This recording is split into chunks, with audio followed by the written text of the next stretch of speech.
Pour bâtir ce beau pays, le Congo de nos aïeux. Unissons-nous, peuple congolais, la main dans la main. Pour bâtir ce beau pays, le Congo de nos aïeux. Kinzonzi, la palabre africaine. Unissons-nous, peuple congolais, la main dans la main. Pour bâtir ce beau pays, le Congo de nos aïeux. Unissons-nous, peuple congolais, la main dans la main. Pour bâtir ce beau pays, le Congo de nos aïeux. Kinzonzi, la palabra. Voilà, merci mesdames, mesdemoiselles et messieurs, chers téléspectateurs. Nous sommes très heureux de nous retrouver aujourd'hui à travers cette émission à laquelle on va parler musique avec notre artiste que les Congolais connaissent mieux. C'est vrai que le Congo, c'est un pépinière des artistes. C'est pas pour rien aujourd'hui au Congo. Les artistes sont en train de naître les jours au jour. C'est la raison pour laquelle aujourd'hui, à travers cette émission, on va beaucoup plus parler de l'artiste musicien Roi Babel. Roi Babel, un grand compositeur de longtemps, non seulement un grand compositeur, Roi Babel, un grand chanteur aussi très renommé qui a beaucoup collaboré ensemble avec beaucoup de grands artistes de ce pays. Je pense que c'est lui qui a fondé l'orchestre de Madilo System, les défunts, qui est décédé, ça fait aujourd'hui plusieurs années. Je pense que Roi Babel a eu le temps de travailler aussi avec Papa Wemba. 8 ans de Papa Wemba, on va en parler à travers cette émission. C'est vrai que depuis que Papa Wemba est décédé, il a totalisé 8 ans déjà. On va essayer un peu de dire un mot par rapport à l'icône de la musique congolaise, par rapport à ce grand nom de la musique congolaise qui est bel et bien Shungu Papa Wemba. Et je pense à travers cette émission, n'oubliez pas, on va essayer aussi de parler de la mort de l'artiste musicien. C'est vrai que je l'appelle musicien puisqu'il a exercé aussi ce métier. Là, je parle de Chaka Congo. Chaka Congo qui a défendu les artistes. Chaka Congo qui a quand même fait quelque chose pour les artistes. Mais chose grave, la mort de l'artiste musicien Chaka Congo était négligée. Le corps était négligé à la morgue. Je pense que on va essayer un peu d'en parler à travers cette émission. Là, je reçois aujourd'hui Roi Babel. Roi Babel, il est en plein studio. Aujourd'hui, on va parler plus sur cet opus qui sort très très bientôt là. Il va travailler avec qui en featuring. On va essayer un peu d'en parler. Et aujourd'hui, n'oubliez pas, si possible, on va traverser du côté de Brazzaville, parler plus sur le featuring qui devait avoir lieu entre Roga Roga et le phénomène Nyama Makana Weranson, mais ce featuring n'a pas été réalisé. On va essayer un peu d'en parler. Pourquoi Weranson n'a pas pu réaliser ce projet ensemble avec Roga Roga de Brazzaville. C'est vrai que Extra Musica Nouvel Horizon venait de perdre un grand artiste, un musicien. Ça fait aujourd'hui 3 semaines. On va essayer un peu d'en parler à travers ces beaux numéros de Kinzonzi Plus. Avant de démarrer, laissez-moi de dire merci à Simplice Bata depuis Brazzaville. Je dis merci également ici à Kinshasa à un grand frère que j'aime beaucoup, Didi Kinwani, qui nous suit 5 sur 5. Je dis merci aussi à Maker Bele, il était candidat malheureux. Je pense que lui aussi, il est en train de nous parler plus de ce système qu'on appelle Vérité des Urnes. Et n'oubliez pas, je dis aussi merci beaucoup à un mécène. Lui, c'est un mécène aussi. Il a beaucoup contribué par rapport à l'art, par rapport à nos artistes de la commune de Massina. Là, je pense à Guy Kabata. Alors, Roi Babel, d'abord, bonjour. Bonjour, Nixon, ambassadeur. Nous sommes très heureux d'être ensemble avec vous aujourd'hui. Tu reçois vraiment plus na linga la bakino balanda biso malamu. D'abord, tu te portes bien? Oui, après hôpital. Oui, bien na salaka accident. Ouais. Hôpital. Na bimaki, na bima, sikoyo, ça va. Naza sikoyo na studio. Ouais. Nzamba sali vraiment na studio. Na osala album. Na baina na single na moko. Et puis go continuer. Na osala na aussi na titre moko il y a petit frère propre à Mikili, Adelin Kabata. Très bien. C'est vrai que très très bientôt là, cette chanson sera sur le marché. Roi Babel, parle-nous un peu de tes positionnements en musique. Présentement aux Awapi. Présentement, Roi Babel a travaillé en solo. Roi Babel a un orchestre. Roi Babel a quelque part où vous êtes où présentement? Bon, mon idée na kota hôpital, na zana groupe, na beta ba concert oui. Mon idée ka na zoka ku ona na zoka, ona bukana na kota hôpital. Jangwe aidangai, Jangwe honorable Jangwe. Vraiment aidanga longolanga penda kota hôpital. Grand frère nanga Gentine nga ngobila pa soutenaka nga. L'homme de pas soutenanga ya bayala bakisi njora moi master belé baya na bango bagi kabata baya baluisongo ngo baya moi batebele baya mais bakomona tangeli yo wana ba homme d'affaires wana ba soutenanga nga na kozala ingrate alors na moment wana nga na ki malade na ko beta concert te orchestre ki na repos nga siko na nde na le na neti mutu mona na maki pona kosala eloko c'est-à-dire ko bima na nga na disque na nga na ko banda ba voyage na nga ya ba Kenya ya ba poto makamte zongi. Très bien. Voilà. Roi Babel, je me rappelle encore, vous nous avez parlé d'un album. Ça fait longtemps. Je pense à cette époque-là, aux Akina Orchestre Nayo Palais Royal. Ouais. L'album dont tu nous as parlé, il semblerait même que Banze Moussoukoutou Opesa Pesang Bamise Moussous. Et juste après cette opus, au Bétal Solo, il y a Maxi Single Morobo Ebima Pété. Autant il va comme moi, prêtre, soi-disant, prêtre, belle, autant il va comme Awa. Est-ce que Batiako Poité pour quand même œuvre Nayo Ebima sur le marché? Ambassadeur Nixon n'a pas si. Ils a pas ce qui passait, na Tchango. So moni musique, ils ont mataté, ils a osang à volontaire soutenir l'artiste. Je dois être clair. Ngai Roi Babel, son azwa kombo ya Roi Babel, c'est Madilu système. Pour na katsaki ma njili, na kei yolo, nde naza kombo la Madilu mutapesanga yo yebi. Donc, batona ba soutenir yo pour la mono comme natanga passe. Mais na moment où sur le plan artistique, ba ya raté. Non. Na ba concert na nga lokola maître Alfred Pakasa, oyebi abet sanga ba concert. Batu balo mumbedi ba ya. Keza na ba gros poisson muso balinga ko apparaître te. Nga na zolo ba sur le plan artistique, c'est-à-dire production phonographique, soutien à reproduire musicien na studio, ndeto alia wa bato bana ba volonté na bazate. Muto akosala ngo eza muto azala bolingo na yo, o aza mina yo, o akolinga ndaku ne kufa nzala, afutela au studio. Là, directement tout droit, il faut parler de Guy Kabata. Je parle de Guy Kabata, c'est un ami et un frère. Ouais. Je parle de Adeline Kabata, ou Azana Poto, c'est un petit frère. Est-ce que vous avez une famille? Et comme on compte na famille. Famille, vous pouvez soutenir Roi Babel la minute. Famille. Très bien. Voilà. Revenons un peu, parlons un peu de Roi Babel au sein de l'orchestre Tamboulé. Voilà. Mais j'aimerais que nous puissions faire un peu le parcours. Quel a été le parcours de Roi Babel? Roi Babel a commencé la musique, ça fait longtemps. Est-ce qu'il a commencé par Tamboulé Valois? Puisqu'à l'époque, il n'y avait pas que Tamboulé Valois. Il y avait beaucoup des orchestres à l'époque. Mais lelo, Roi Babel a en solo. Roi Babel, better sona mukeli sona yo, historique na yo, banda ou pikino lelo. Et deuxièmement, jusqu'aujourd'hui, vous avez déjà réalisé combien de chansons au composa? Combien de chansons ça la succès au Pesa Batou? Combien de chansons au ils en ont dans quatre magasins? Ambassadeur, photos à la prudence na makambo yakoloba. Naba notanga ba chanson o ngai na sala. Monde musical ya Congo eza malamu te. Okotanga boye mutu akena pembeni na mulile bando sala ba n'importe quoi. Biso abana. Non mais ça ba œuvre na yo. Ba œuvre ya yo. Na bité o atolongo na o Pesa Batou. Pona bike yo banga air mo boye. O Pesa Batou te mais to tiana banzemo yo composa bando bandi carrière na yo. Au sali déjà combien de chansons? Ambassadeur Nixon banzemo omoni tabule asala combien de nzembo? Eleki ebele sona bina bando kotanga émission au Guinée 2h du matin. J'étais avec Madilou. Ouais. Madilou sera sala. Nous revenons d'abord par Tamboulé Valois. Tamboulé Valois et là qui trajectoire parcours. Non, ngam na sala tambour, yebi yango, ngam na sala tambour, to sala clair, pour to comme na moment ya ba vérité. Ngam na sala tambour les Valois, na gagné peu rien. Mais ba mimba tonso ba profiter na komba tambour c'est Roi Babel et Titi les Valois. Ebimi Sabino, Ebimi Sapé pour batoyer ba le Roi Babel et toi commencer par tambour les Valois. Non, na ko boya te tambour ndakuti. Ya roi na lo ba Guy Kabata, c'est la maison. Titi les Valois c'est un grand frère de Mboka ou a contribué à pepo Masina Tchango wana bako mapeko banga ngo. S'il te plaît, to bossa na ba héros te. Je le salue d'ailleurs, il est déjà à Rotterdam. To bossa na ba héros te, za lokola ambassadeur nde yozo bunda wa. Et puis au manager pona nga mambo ba vie Didi bunda bu. Na ko bossa na ote. Et puis soko za wana eza parce que yo yebi to sala na yo oza ingrate. Non, mutu wana fona ozo tchanga pe pona makambo na ngai. Ok, ma question na nga, osala combien de chansons? Non, qui ma question te banzembo eleki ebele et pas Madilo so Madilo sala 60 chansons, nga na ko sala 45.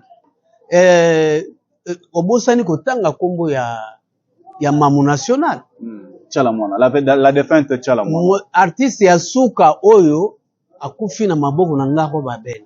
Parce que Tchalamwana azaki nyonso ya ngai. Tchalamwana yaki grande sœur na ngai, azaki mama na nga, azaki moninga na nga, azaki patronne na nga, azaki nyonso ya vie na nga. C'est-à-dire so na beli na 7h.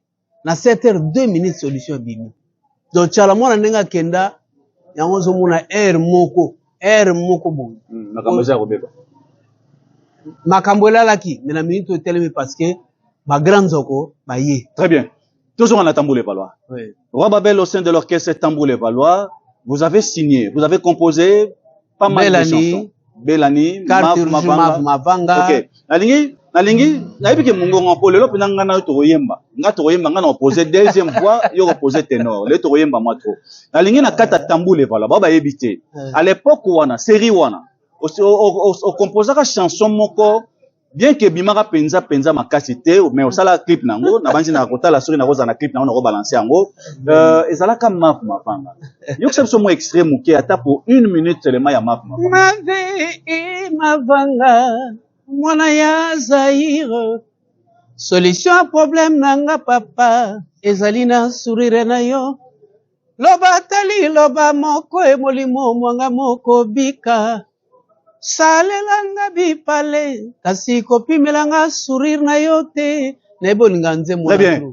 J'aime beaucoup cette chanson effectivement puisque c'était parmi les meilleures chansons de l'orchestre Tambour les Valois à l'époque. Après Tambour les Valois, Roi Babel parama obungaka ozaka wapi se retrouve nazalaka na après Tambour les Valois na kepa Madilu na keko sala orchestre Madilu e bandaka ndeli bisolango po salango orchestre non na vanda kaka na vandi nanga na keko tala vie place à répéter na ok jazz na tali vie boti na sali neti pe après liwa lwambo ba pesaka Madilu orchestre oui na yepe na yebisi vie ngabi non ba chanteur tout ba yemba mabe yatani ba ba mbela ndeni ngabi non ba yemba bien te yo fo yemba nanga na yemba na yo botokei tant to yembi zele jabi non c'est pas possible mais petit kota mouvement zele zaka signature ya Madilu to yayo non le wana ancien époque wana biso kutelo te zele yaki c'est d'ailleurs c'est la première chanson ya Madilu dans la vie. Ah bon? Première chanson na ya vie za zele ezaka nzele nde bakomo be yango nzele nzele ne mo azaka ne bakota bagimba nteke ni wana tokobeta masolo wala tuti mukara mene moko bazalaka ne bandela vie ndengo yebi biso pene be bandela ba vie tozaka na batu moko bulu zo comprendre ezaka nde nzele batu batia zele donc voilà première chanson na ele to yembi zele et puis si ebilengi abino petit yo a danger sikoyo jenga na bivie ngam na mouvement oyo et aussi mbaté parce que na omona yo na famille ya Lwambo esimba te photo sala orchestre abi komba ko jazz ya monene petit na bivie nga awate to zala pe na gika bata aza comme technicien et puis nga na bibo nga na ke sala orchestre na lupangu na yo permettre abana mango kala abi no kende osala nde na ye na marqueur et pas na ye na yolo na bandi orchestre nazui lasa nazui Volvo yaka wato sala orchestre nazui bagudu ba chanteur donc là ba na bomi orchestre ba mise mo sambero so rappel Adricha le la drummer oui mais Adricha za élève ngam na formé ngam na l'accès et chant comme oyemba c'est moi c'est ngana professeur na chant donc na sala orchestre wana to bandi ba première chanson o esala orchestre ya banzemu nanga na ba première chanson sala o esala orchestre Madilu.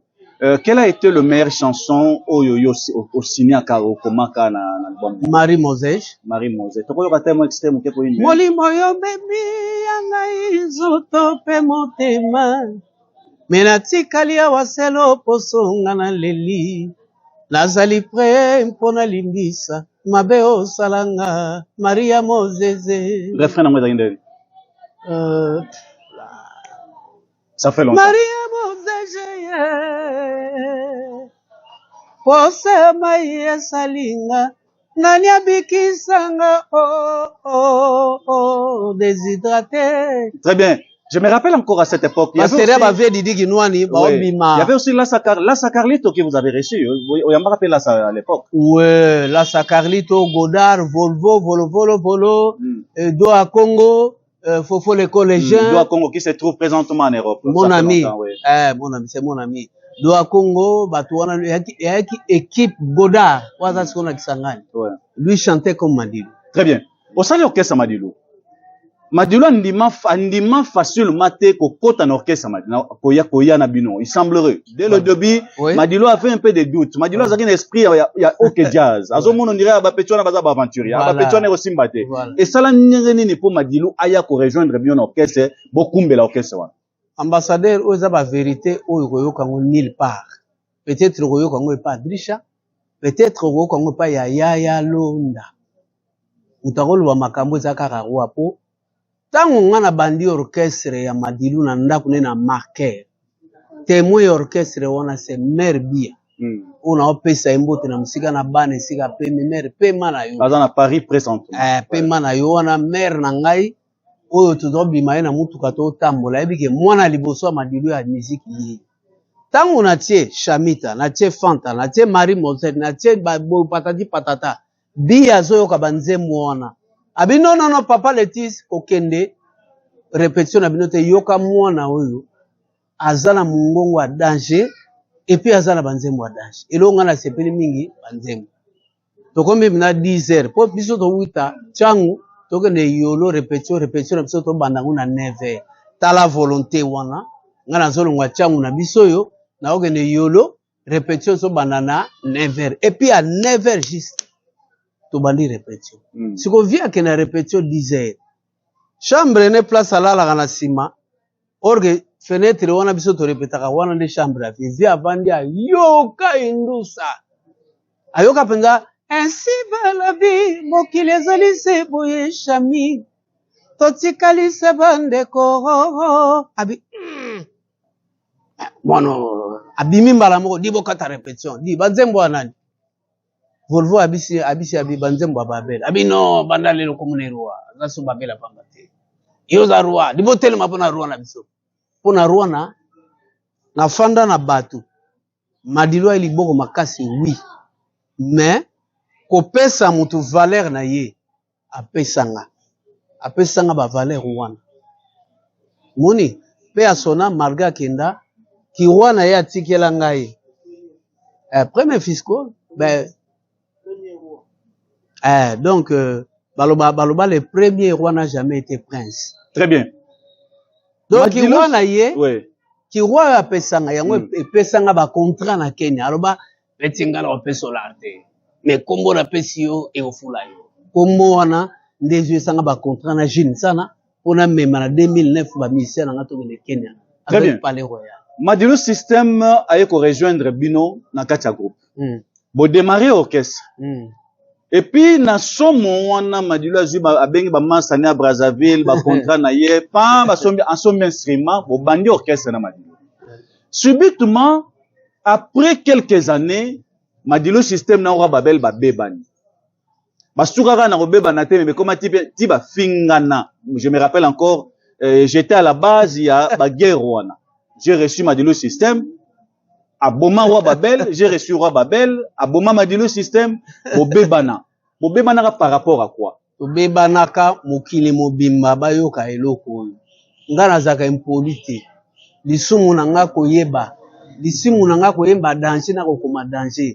Wana lisumu nanga. Lisumu nanga mutokoyemba mabeli boso nanga ti. Atoza nani? Ata oza angelu. Atoza nani?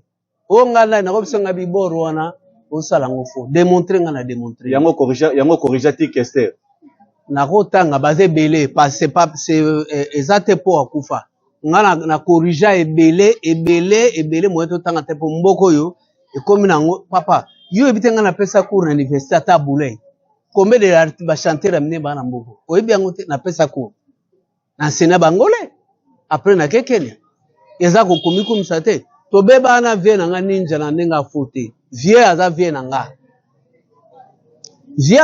nga ya koloba kutu te donc vie na nga grand frère siko za nini nga na pesa ka banzemu lero na biso ko sentiment vie apetio mitch bango ba bengo mitch apeso balicha bien bambati abe ba costume bien olati ya o da moins $200 yo zo mona ngo danger or que zaki perte ya ki maka gagné pour la biso. Exploitation. Ba vie ba payer ba car ba parler so mona wa o mona o danger. Ba famille ba mona nga kolo or faute na ngati. Faute ya area ko. Vie to na pesi ba nzemu na pesi to bebari na longwe. Na ye kozonga na elie Lorette. Danseuse na elie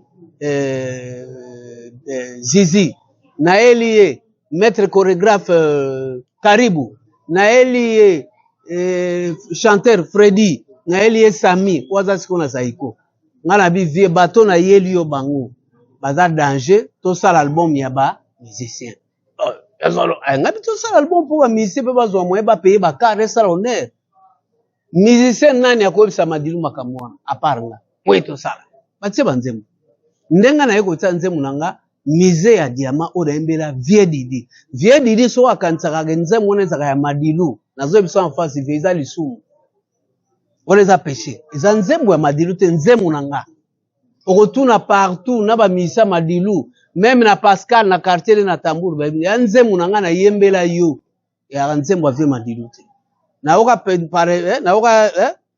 par hasard boso vie didi asala émission mo lobaki madilu mbanga ngala yembi ono na Tambour le balwa na imba nini la star du diamant na cohabitation na zwela ngwelo te na yeko yemba mise ya diamant neza suka na melope Toko yo extrait mukia mise ya diamant avant total la clip na balancer clip nango to be bana pona ni parce que s'il était ya zunze munanga ngana yeko bela moyena sala clip te na malade ya kamata sali clip na place nanga akomi komona ye yanga bi est-ce que Werason ngia Mama Kanda le roi de la forêt ambassadeur de la paix akozwa nzembo ya fere to nzembo ya Lacoste akoma komona ye auteur compositeur parce que na ki auteur compositeur nde vie ya madilu et ya musicien na Sokoda na Sasem vraiment vie ya batu musicien na munde tolaka na salaire ya lakati so boge voyage l'air bozonga ndo si moi MP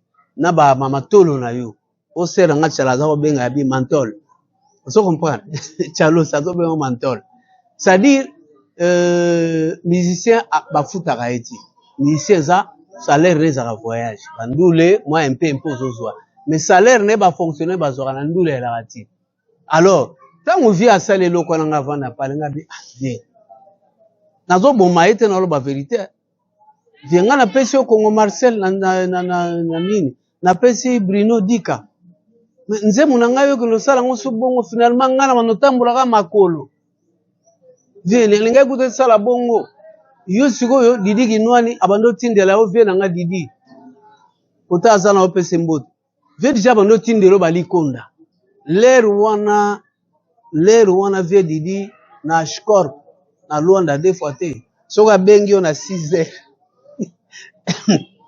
engo na 6h na 6h10 mbongo yi ozo comprendre yo ebi ba balar via za kotinda tia otindela biso mais je ai ko comprendre yango na to beba na ekomi ke ya lobinga na lobinga bi fe bon okena kozo avion o le karaboy so eza nzemu no le kape boy bona eza nango tozo blaguer na biso mais to so wana ka penza na vie. Merci beaucoup. Je pense que parlant de musée à diamant, avant de suivre juste ces beaux clips, je me rappelle encore à cette époque, c'est moi qui est manager, c'est moi qui ai amené Madilu System chez Didi Kinwani. Et je me rappelle encore à l'époque, le tout premier, l'argent que Madilu a eu au début, c'était $4,000 juste à la coca. Voilà bon à Liboso. La rami balette robet à l'isoloté, la rami stat peut robet à l'isoloté. D'ailleurs, c'est moi qui ai fait en sorte que Madilu System a bête un anniversaire, il y a moi na Didi Kinwani na 4 le pang à Didi Kinwani. On a loba que to kenda na vie nija to kota na portail moko et pas Kinwani. Mais tant on vient Madilu abima na le pang à Didi Kinwani nga na monateria na yebisa ba to ke via limwaka. On va suivre cette chanson Misé à diamant. Vous allez retrouver la figure de Madilu System en plein clip, comme si c'était sa chanson. Or c'était la chanson de Roi Babel. Alors, vraie version dans moi Vatolanda clip. Tu auras extrait dans moi 1 minute car rapidement. Il était une fois dans ma vie, je me souviens de toi, Didi Kinwani. Didi à Chicago, le KPP Kinwani. Mizoto elobi, oza misé ya diama Costa Goma.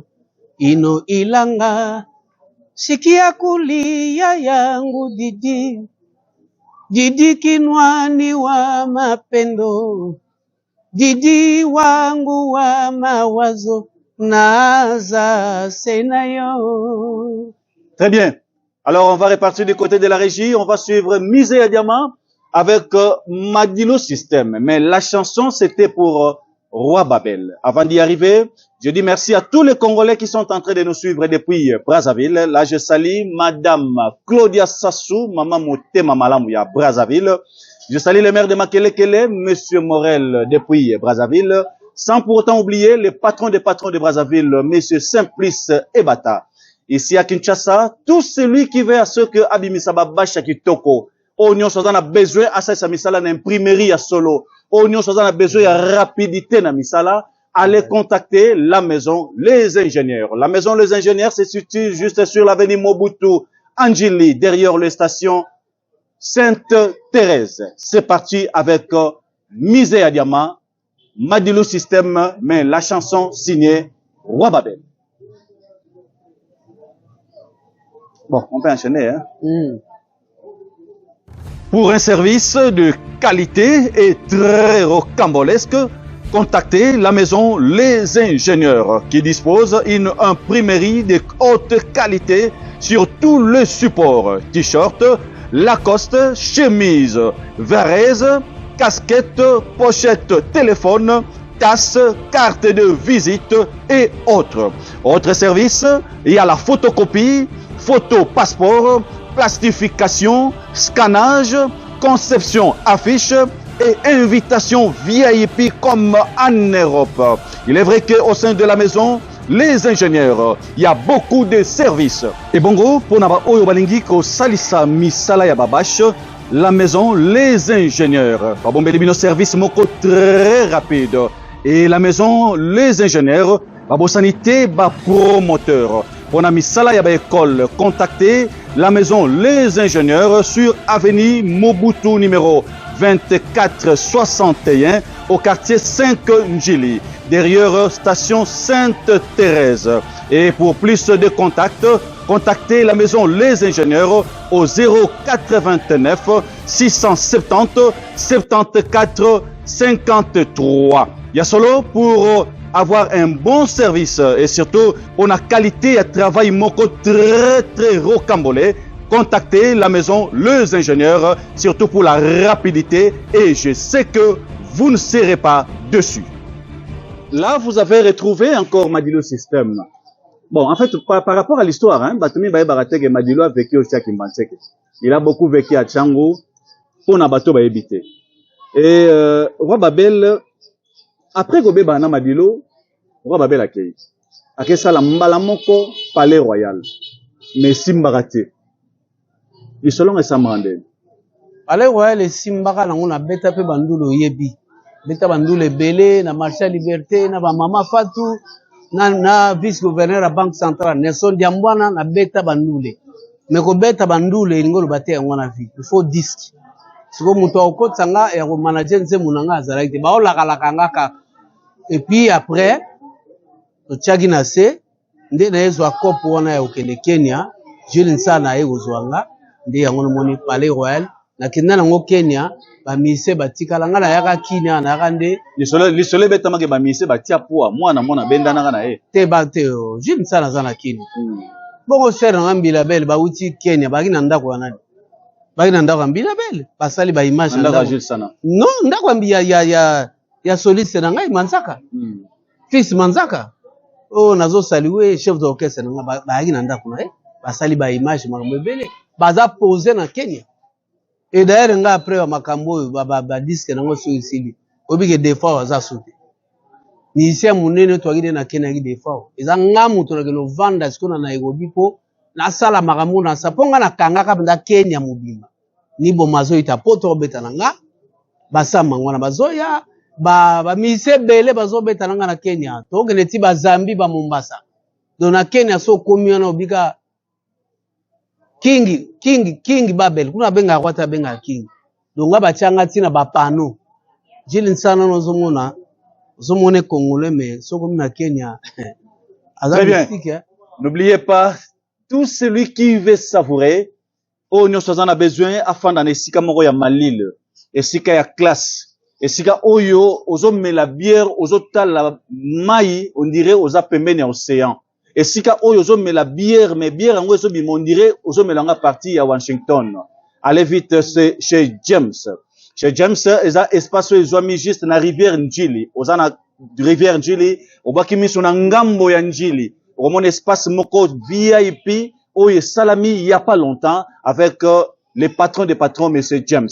Et n'oubliez pas, à travers cette émission, si possible, on aura aussi l'occasion de suivre les patrons de l'espace SK New Arena. Où ils ont mis juste en face, il y a Régie des eaux, Pembenia, Apocalypse 22. Alors, Roi Babel, ok, Kenya na ba musicien ba tikali. Roi Babel a zongi na Kinshasa. Mbala moko Roi Babel a se retrouvé na Tchalamouane. Lisolo ezalaki nini? Lisolo yaki ya okende Canada. Na Tchalamouane. Oui, abino papa kozonga kene te yaka to tapa to okende Canada. Tokende Canada, otika na Canada parce que na Canada ozwa moya kobenga mwasi na bana et puis bafutaka bien makambo eza bien ozala kuna po ngana ko naza pe na ba ambition moso osala ya politique. Donc contrat na biso ezaki ndenge wana. To bandi pe boulot bien, Kinshasa bayebi. Bamona ngana mama chala na ba clip na banzemu nanga, banzemu na komaki. Banzembo ya politique pe banzembo pe barumba bazaina bana kotanga ebele.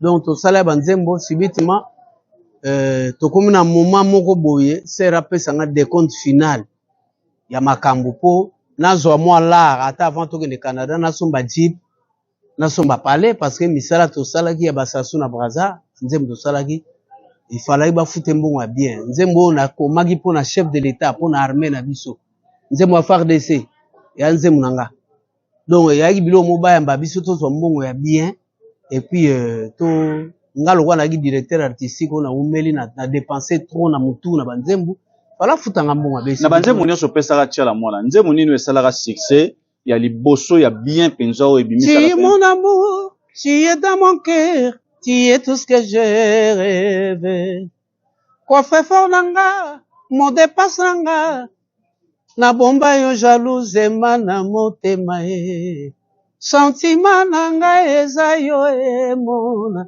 nzembo na meja yemba yango bimisa pe meje yango nzembo na yo oui abandaka na nzembo donc nako ba nzembo liboso pesa ka tchala mwana yango oui nzembo liboso na pesa tchala c'est defin tchala mwana nzembo liboso na pesa yango na mais abandaka na nzembo ya do akongo parce que biso lo bakawo eza vrai abandaka na délestage ya do akongo mais po ba confirmer ye meje 30 deux saisons kende na concert à Tchalamouana sur deux saisons beti la chanson la plus demandée ouais donc nzembo ya ngolo bake mutu ezo sala mais bato ko soutenir bazalaka très bien Roi Babel pembe na Tchalamouana opesi plus de 30 chansons ouais opesi ba FARDC opesi ba PPRD opesi ba nzembo ebele na ba ngungi na ba musiker na ba nzembo ba façon nyo mais le problème est que c'est comme si Tchalamouana t'a répondu à Monnaie des singes. Donc à Congo, Azala seulement, non seulement fait sa chanson, mais Azala ka simple arrangé. Voilà. Mais Tchalamouana a do à Congo, même na poto. Mais comme il a na tour à Roi Babel, zela poto, rien. Car rien. Na évité à répondre à Monnaie des singes. Bon, Tchalamouana, eloko esali mabe tanga koti mingi politique. Akomi kolenga mingi koyemba politique même ko beta concert o ndenge tsala est-ce que tsala mwana sa beta pena na neti na ba pas bienvenue kamba apocalypse ba beta pena concert non tsala mwana ezaka ba concert moko boye na ville ya bato VIP ouais. Donc akoma ki anniversaire ba président de la République ngamu nazo forcer ye vieux Claude azoyoka po akota studio to sala barumba ngabi non so za présenter ba ko inviter yo te tozaka na politique toyembi Kabila singa kele toyembi yo nini oyo Kabila désir toyembi bo bon revenu wana ezole kaka na mundeko tango pe ba kopesa yo nana komona mais siko so to beta ndule pina bandule ko ba sentiment nanga tokola zaina Nicole mvama kitoko ezanga limite o zaina barumba ekomo pesa bien allez moi ba concert pe comme il semblerait que après la chanson wana Roi Babel est comme chanson, il y a Koffi Olomide. Tiens, la moi, na yemba Koffi Olomide. Yemba Koffi Olomide chanson morobo. Ya komi nzembo wana boye et créé sous polémique na sima et ça là qui écoute anisa na Koffi Olomide. C'était ça. Mais oui, Koffi mutulera yo kinzembo ya biabi mais chala. Mutu na yo ko sala nzembo te. Na saluer vie na ngarambo. Muta komi nzembo na yo. To mutala na sile ngabi vie ngai. Abi voilà il faut zala yo. O chala mwana mutu ne ko koma nzembo te na maloba wo. Tu kana no extrême qui ata une minute ka nzembo. Eza wapi? Est-ce que ngana ko yeba so nzembo? Na bien on sute. Très bien. Je me rappelle encore Nde wana Koffi ko benganga. Noël.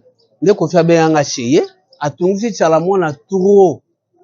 No tindela ka petit wana nde na kenda pa vie via benginga to sololi via en tout cas vie auto nga boule na nga ezalini do via aki na posa to travailler osomona donc nga pe na posa na travailler na ye mais il fallait na zonga na tino staff na to solola pour réfléchir na répondre ko sundela pe chala mwana bonte parce que na ba promesse na ye donc via za vie na nga to tikala bien to solola bien tilelo très bien. Je pense que vous avez retrouvé que Ferré a chanté comme Roi Babel. Même timbre, même accent. Je ne dis pas que la chanson, c'était la chanson de Roi Babel ou encore de Ferregola, mais le fait que Ferregola a ça est fort, wana ya yema lokola Roi Babel. Alors, Roi Babel, comme Koshite, vous êtes maintenant en plein studio. Vous avez préparé album, maxi single, ou bien la chanson, moko vous avez préparé. Je salue en passant un grand monsieur de la place. Lui, il est à l'étranger. Je l'aime beaucoup, mais je ne l'ai jamais vu comme ça. On n'a jamais parlé avec lui, mais j'ai entendu parler de lui. Là, je parle de Adelin Kabata. Adelin Kabata, un grand monsieur depuis l'Europe. C'est vraiment parmi des gens qui aiment le monde. C'est parmi des gens qui aiment les gens aussi. Il a aussi les soucis de soutenir les artistes. C'est la raison pour laquelle, présentement, il veut maintenant soutenir son grand frère propre, Roi Babel. Et la chanson, ça va s'intituler aussi Adelin Kabata. N'hésitez, ceux qui voient ça qui bien pour nana moi cracha, mais nga bonanga ça la deuxième la chanson wana. O ça c'est quoi l'oni? Ouais, na osta la nzembo ya Adelin et zali fitiri ki na Ferregola. Eza maman na fiti natandi parce que nga na oya malembe te. Ngai na oya malembe te po nga na 7e ciel. Petit part oya malembe te po za Ferregola Jésus de Nias. Eza komba ya kashi te mais ezala mabe eza bitumba ya mingongo eza mabe ye moko aloba na nga bivie bon mingongo yango nzamba pesa biso poto sala nini to paola kaka en tout cas petit nanga Ferregola na osaliwe yo je suis de cœur avec toi bonne chance plein de succès na concert wana ebi kubuka ngo mais ebi ke ndengo zowita kaka kuna ozoya awa studio. Donc bonga maka déjà yo na poto lave mungongo po awa komba wana ezala mabe trop po nga en tout cas naza déterminé. Donc fitiringo yo bandoki boko tate s'il te plaît parce que Congo lingi ba bonne musique. D'ailleurs kutu boko tate po nzambe asapelisi. Merci beaucoup. Il nous reste 30 secondes, non, 1 minute. Avant na tika Roi Babel ayembela bino chanson mo ya mobimba. Aopona ye mo nze muni asepeli ko yembela ba congolais. Na lingi oyo ba congolais présentement. Na musique ya mboka ndenge ezokende. Roi Babel, qui est celui qu'on peut appeler un grand chanteur présentement? Ba chanteur oyebi ke bazo défendre. O baza ba grand chanteur. So ba koza la combien puis nana koza la premier. Bon, na minute yo mutazo chapeauter. Ozo chapeauter génération na bango. On ne marche pas les bons. Nan, ferete. Mutazo chapeauter génération. Comme grand chanteur? Oui. Aza icône nanuti. Parce que à l'époque, tozalaka na ba Lassa, tozalaka na ba Carlito, tozalaka na ba Malage, tozalaka na ba Kantani Boma. Hein? Tozalaka na ba qui encore ba grand chanteur. Lucien Ademingongo aussi, c'est un bon chanteur. Non, il n'est pas un bon, un grand, excellent. Un grand chanteur. Na bango nyonso. Na okoloba nani okoloba kaleka bango tout. Te. En tout cas, comparaison, ça a raison. Moutou na moutou, ça n'a pas sentiment. Les goûts et les couleurs ne se discutent pas, ne se ressemblent pas. Lucien a un et puis Lucien a sa génération na bangote. Lucien a sa génération na biso. Génération na bani bomaiza na ba papa wemba na ba evoloko, ba bozi bozi na wana génération. Génération na biso za biso. Ba Luciana, ba Jibe, ba Wera, génération na biso yango wana. Bon. Aujourd'hui, bailo kanto moi bailo kanto ça fait génération na biso malgré à ta moi différence âge mais ça génération la mission je dirais quoi encore ben voilà ba chanteur on attend lui on a ba Modoga Barambo sont des grands chanteurs. Merci. Voilà. To komi na suka na wali ngana tikelo plateau osakana na plateau pour 1 minute mais avant ya kosukisa bato ebele baolanda yo baza besoin mabanga balingi mabanga bongana banda. Je salue depuis Brazzaville Simplice Bata, le patron des patrons. Ici à Kinshasa, je dis merci et salue à un grand frère propre, Didi Kinwani. Je ne peux jamais oublier de dire aussi merci et salut dans un grand frère aussi, André Kimbuta, très silencieux au Balisuta Fanda Kimia, mais prêtre. Grand Golo. Je ne peux jamais oublier de saluer aussi quelqu'un que j'aime beaucoup, c'est monsieur le conseiller, son excellence Man David. Et je ne peux jamais oublier l'honorable Timothée Chumanga, Petit Sarkozy, présentement à Kenya. Quand on mulonga bataminene, na pesi mbote ya tro lisusu na lingala na Adelin Kabata. Wana kana lista bataminene. Na pesi su mbote ya tro kana lista bataminene wana na honorable Placide Chisumpa Chakatumba, les grands bidozers d'Afrique. Kana lista bataminene wana na bosalité Adonis 1000 visas. Et je dis merci également à un grand monsieur aussi de la place que j'aime beaucoup. Malgré Batan et Belé Tokutanité, c'est bel et bien Tchachombala Kashogi. La liste est toujours à Batamine Newana na Pesimbo Teatrona. Celui-là, c'est un frère. Il soutient beaucoup les artistes. Kuna na secteur ya Komina Masina. Je parle de Guy Kabata. Et la liste wana ya Batamine toujours. Na Bossanité Kopesa Sumbote a un frère que j'aime beaucoup, l'honorable député national. D'ailleurs, je serai avec lui très très bientôt là. Yannick, on l'appelle Maître Yannick. Tosukana Nouana. C'est quoi tu vas nous faire Mbote na Batamikie? Qui va se retrouver na Batamikie? Na tikeli au plateau à Babel. Pesa Mbote na quelques personnes, yaminene, avant na tikeli au plateau, sakana na plateau. Na pesi Mbote na petit nangai Billy Kalume à les États-Unis. Na pesi Mbote na Dele Kabata Tropicana Business. Donc, Tropicana Business. Yoga niveau ba faire. Tropicana Business na Irlande. Va faire belé.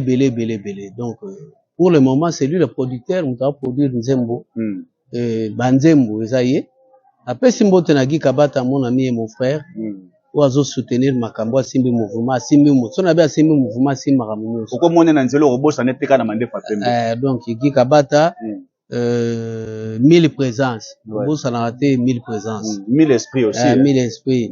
Na pesi, Odon Congodi. Donc, aux anneaux danger, t'es moi danger. Donc, on aura qu'à sur la poudre. Voilà. Na pesi, Mbote na Belbiche, Ndala, la femme, il y a, moi aussi, il y a Dele Kabata, madame nae. Na pesi Mbote na, vieux nangai, nani, Gentile Mbaka Ngobi, la grand frère propre, Mbote na honorable Jean Mvunti, na robo sanate bato ba idanga. Na pesi Mbote pe na, Lomumbedi, les baoba, na pesi Mbote. Bon, na pesi Mbote na Louison Ngongo, na pesi Mbote na bana nangai, na pesi Mbote pe na batuto balingakanga na o balingakanga te, na pesi bango Mbote bonne journée. Merci beaucoup. Avant to landara Babel, na pesi Mbote na ba député no sa tchango basake lote. Je vous aime beaucoup. Ata bosake lote, mais bon continuer ka bosake lote. Suka nango ka bolongwa na bino. Je laisse le plateau à Roi Babel. Sakana na plateau pour 1 minute na nzembo moko yo moko préféré. Ousmane laka opesa kingai nakoya lelo na mpokwa e. Notre rendez-vous de ce soir, je viendrai chérie. Notre rendez-vous de la nuit, je viendrai ce soir. Kasina boina kutayo na mbanda e don padrino. Kasina boina kutayo na mbanda e don padrino. Elaka ya ngongo ya bolingo. Ebonga katozala mibale. Nakoya lelo na rendez-vous kasi na boy manzaka nelongi yo Osmane nakoya je viendrai chéri kasi na boy nakoya nakuta yo na mbanda e don padrino kasi na boy nakuta yo na mbanda e don padrino motema pasi soki nakuti yo na mbanda e Osmane bakayoko yanga nzoto eboya koswana Osmane bakayoko yanga nzoto eboya bitumba e wapi pema yango ya koswana na mbanda don padrino wapi pema yangongo ya bitumba e don padrino oyaka yo moko na mpokwa o chéri lelongo ambiance 565 bisengo ya paradiso ekomunga njiko malaika e santima ekoma kokotela ngai yango nga nandimi rendez-vous na yo kanisa mbala boni na ezitaki kopesa yo yanga motima o patrino eloko nazalaki kobanga okutisaka nga na bambanda gikabata e yanga nzoto ekokoka te makelele ya bombanda na manzaka e natelema koswana na mingando naya kosila valili na balabala leta mondele natelema koswanaka naya kosila valili na lulindo opis oaza na mayele koyoka niveau na oyembela akomprendre ke yemba maboye te nse monini nakoyemba